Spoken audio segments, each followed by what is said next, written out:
महेश म्हस्के, सुनील पुजारी, तुषार गगे आणि संतोष काळे जुन्नरमधल्या समर्थ अभियांत्रिकी महाविद्यालयाचे हे 4 विद्यार्थी एक जगावेगळी कार तयार करण्यासाठी गेल्या 3 महिन्यांपासून हे चौघत झटत होते.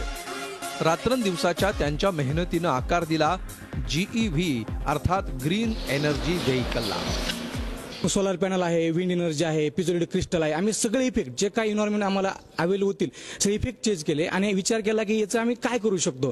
तर सिस्टीम एनर्जी असते काही ते due to the system responsible energy असतात त्या पण सगळं एनर्जी आम्ही एकत्रित करून एक पूर्ण असं पॅकेज बनवलं. आम्ही आमच्या पद्धतीने आम्हाला जेवढं करता आलं सर, आम्हाला जेवढं आमचे श्रेय त्याच्यात देता आलं तेवढं आम्ही केलं आणि अशा पद्धतीने आम्ही ती गाडी आमची रोडवर आणली. आमच्या मनामध्ये असं काही हे नव्हतं की कार आम्ही करावी, पण आम्हाला असं मांडायचा मुद्दा होता की आपण विदाउट पेट्रोल डिझेल किंवा अशी गाडी रन करू शकतो. आधी छोटं मॉडेल बनवलं, ते सक्सेस झालं.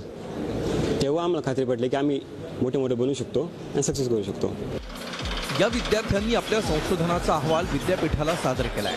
त्यांच्या या कारला पेटंट मिळावं यासाठी कॉलेजचेही प्रयत्न सुरू आहेत. डिझाईनसाठी विद्यार्थ्यांनी बरेच प्रयत्न चालू आहे, मॉडिफिकेशनचे प्रयत्न चालू आहे.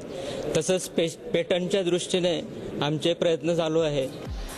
यापूर्वी सौर ऊर्जेवर चालणाऱ्या कारचे प्रयोग अनेकांनी केले, पण या विद्यार्थ्यांनी सौर ऊर्जेसह इतर 9 नैसर्गिक गोष्टींचा वापर केल्यामुळे त्यांची कार विशेष ठरली. विशेष म्हणजे सौर ऊर्जेवर ही कार कोणत्याही ऋतूत चालू शकते.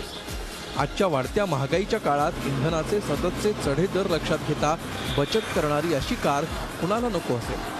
Saideep Dhobale, Zee media, Junnar, Pune. Zee 24 तास रहा एक पाऊल पुढे.